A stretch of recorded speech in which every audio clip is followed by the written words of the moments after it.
சேட்டு கிரிதாரி லாலோட கஞ்சத்தனம் ஊர் முழுக்க பிரபலமா இருந்தது. ராதா, இன்னைக்கு நீ அரை மணி நேரம் லேட்டாக வந்திருக்கேன். 10 மணி நேரம் வேலைக்கு 100 ரூபாய் சம்பளம். அரை மணி நேரம் லேட்டாக வந்திருக்கேன்.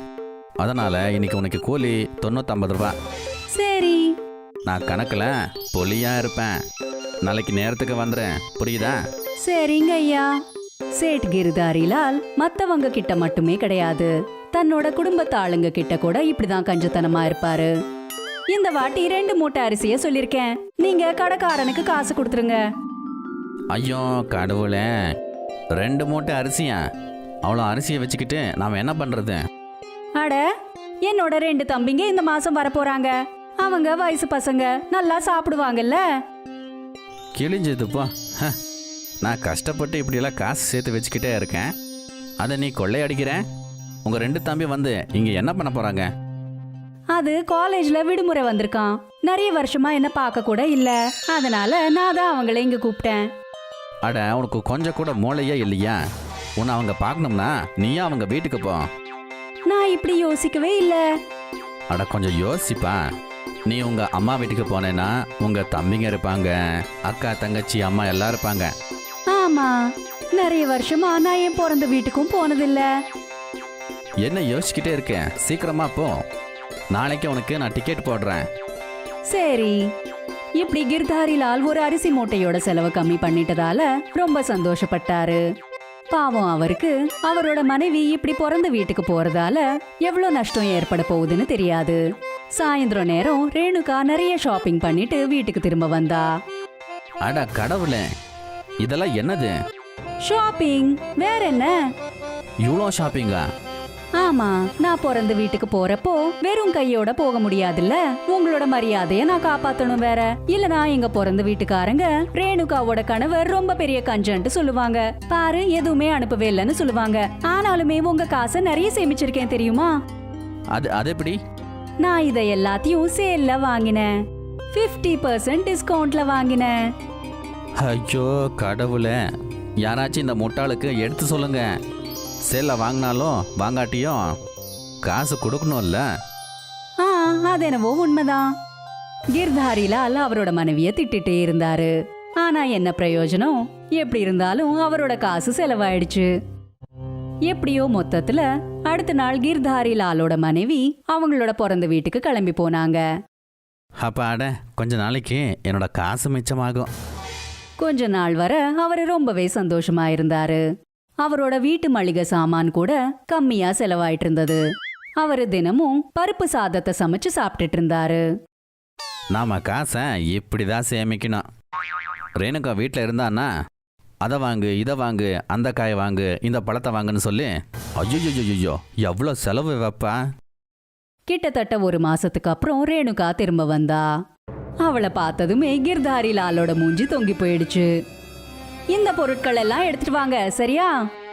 5 கிலோ சர்க்கரை, 4 கிலோ பருப்பு, 2 லிட்டர் நெய், 10 லிட்டர் எண்ணெய். இவ்வளவெல்லாம் நமக்கு தேவையா? ஏன் தேவைப்படாது? 2 பேர் இருக்கோம், சாப்பிட்றதுக்கு இதெல்லாம் தேவைப்படும் தானே? நீ பொம்பளையா இல்ல ராட்சசியா? இவ்வளோ சாப்பாடை நீ சாப்பிடுவியா? நீங்க என்ன வேணாலும் சொல்லிக்கோங்க, ஆனா இதெல்லாம் நீங்க வாங்கிட்டு வந்தே ஆகணும். கிர்தாரி லால் ரேணுகாவை செலவுகளை கம்மி பண்ண சொல்லி பாவம் ரொம்ப புரிய வைக்க பார்த்தாரு. ஆனா ரேணுகா எங்க கேட்க போறா? அவளுக்கு அவரோட கஞ்சத்தனத்தை பத்தி நல்லா தெரியும். அப்புறம் ஒரு நாள் ரேணுகாவோட உடம்பு சரியில்லாம போயிடுச்சு. அவளை ஹாஸ்பிட்டலுக்கு கூட்டிட்டு போனாரு. வாழ்த்துக்கள், உங்க வீட்டுக்கு ஒரு புது விருந்தாளி வரப்போறாங்க. ஏமா, புது கெஸ்ட் எல்லாம் வேணாமா? நான் என்ன சொல்ல வரேன்னா, உங்க மனைவி கர்ப்பவதியா இருக்காங்க. உங்களோட வீட்டுக்கு ஒரு சின்ன குழந்தை வரப்போகுது. இத கேட்டு கிர்தாரி லால் சந்தோஷப்பட்டாரு. ஆனா அப்புறம் அவர் காசு பத்தி யோசிக்க ஆரம்பிச்சாரு. குழந்தை பிறந்துச்சுன்னா செலவெல்லாம் அதிகமாயிருமே. சாப்பாடு, துணிமணி, அப்புறம் படிக்க வைக்கிறது. ஐயோ சாமி. இதனால கிர்தாரி லால் ரொம்ப கவலையா இருந்தாரு. இத பார்த்து அவரோட மனைவிக்கு புரிஞ்சு போயிடுச்சு. நீங்க இப்பவும் காசு பத்தியே யோசிக்கிறீங்கல்ல? ஆமா, யோசிக்காம என்னோட காசு தானே செலவாகுது. போனா என்ன ஆக போகுது? குழந்தையும் உங்களோடது தானே. அட, அதான் பிரச்சனையே. குழந்தை பிறக்கிறதுக்கு ஒரு செலவு, அதுக்கு சாப்பாடு செலவு, துணிமணி செலவு, அதுக்கப்புறம் படிப்பு செலவு. அடடா, ஏன் இவ்ளோ தூரத்துக்கு யோசிச்சுட்டு இருக்கீங்க? குழந்தை பிறந்ததுக்கு அப்புறம் நீங்க எல்லாருக்கும் விருந்து வைக்கணும். இத மறந்துட்டீங்களா? என்ன? ரேணுகா கிர்தாரிலாலுக்கு ஒரு புது பிரச்சனையை கொடுத்துட்டா. அன்னிலிருந்து விருந்துக்கான காசை எப்படி சேமிக்கிறதுன்னு கிர்தாரிலால் ரொம்பவே யோசிச்சுக்கிட்டு இருந்தாரு. அட, கம்மினாலும் ஒரு 30-50 பேர் இங்கே வருவாங்க. எல்லாருக்குமே வயிறு நிறைய சோறு போடணுமே. ஐயோ, என் கதை முடிஞ்சுது. இதை எப்படி தடுக்கிறதுன்னு நான் ஏதாச்சும் யோசிக்கணுமே. இன்னொரு பக்கம் ரேணுகாவோட டெலிவரிக்கான நாள் நெருங்கிட்டு இருந்தது. இங்க கிர்தாரிலால் கவலைப்பட்டுக்கிட்டே இருந்தாரு. என்ன பண்றது? கடைசியில கிர்தாரிலாலுக்கு ஒரு சூப்பரான ஐடியா வந்துச்சு. அப்புறம் அன்னைக்கு அவரோட மூஞ்சில புன்னகை வந்துச்சு. ரேணுகா ஒரு ஆண் குழந்தைய பெத்தெடுத்தா. கிர்தாரிலால் ரொம்ப சந்தோஷப்பட்டாரு. ஏன் ராஜாவே, எத்தனை பேரை வர சொல்றியோ நீ அத்தனை பேரை வர சொல்லு. என்னாச்சு, சூரியன் மேற்கு பக்கம் வந்திருக்காரா என்ன? அட, அதெல்லாம் எனக்கு தெரியாது. இன்னைக்கு எனக்கு பையன் பிறந்திருக்கா. இந்த சந்தோஷத்துல ரேணுகா அவளுக்கு தெரிஞ்சவங்களையும் உறவுக்காரங்களையும் இன்வைட் பண்ணா. அவங்கள எல்லாரையும் ரொம்ப நாளா விருந்துக்கு கூப்பிட நினைச்சா. ஆனா கிர்தாரிலாலோட கஞ்சத்தனத்தால அவளால இவ்வளோ நாள் பண்ண முடியல. விருந்துக்கான ராத்திரி கிர்தாரிலாலோட வீட்டுக்கு நிறைய விருந்தாளிங்க வந்திருந்தாங்க. கிர்தாரிலால் அவரோட வேலைக்காரனை கூப்பிட்டாரு.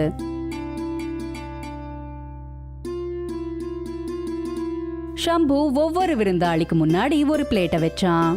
அதுல 2 லட்டு மட்டும்தான் இருந்தது. வெறும் 2 லட்டுகளை பார்த்து எல்லாருமே ஷாக் ஆயிட்டாங்க. அட, என்ன இது? வெறும் 2 லட்டு தானா? அட, நீங்க இவ்வளோ கஞ்சோசா இருந்த எப்படி? அட, கூட்டிட்டு வந்ததுக்கு ஒரு சாதாரண சாப்பாடாச்சும் போடணும்ல. எல்லாரும் அங்கிருந்து கிளம்ப போனாங்க. அப்பதான் அட, இருங்க. இது உங்களை அவமானப்படுத்த இல்லை. இது ஒரு விளையாட்டு. உங்க முன்னாடி 2 லட்டு இருக்கு. அதை நீங்க சாப்பிட்டதும் மறுபடியும் 2 லட்டு எக்ஸ்ட்ரா கொடுப்போம். அதுக்கப்புறம் 2. இப்படி சாப்பிட்டுக்கிட்டே நிறைய லட்டு சாப்பிடலாம். அது மட்டும் இல்ல, ஒரு லட்டு சாப்பிட்டதுக்கும் உங்களுக்கு 10 ரூபாய் கிடைக்கும். என்ன சொன்னீங்க? 10 ரூபாவா? அட, வா வா வா வா வா வா. ஆனா இந்த லட்டை கையில தொடாம வாய் பிளேட்டுக்கு டச் ஆகாம நீங்க சாப்பிடணும். அட, அப்படி யாராச்சும் சாப்பிட முடியுமா? கண்டிப்பா இந்த கஞ்சூஸ் பையன் நம்மள சாப்பிட விட மாட்டப்பால.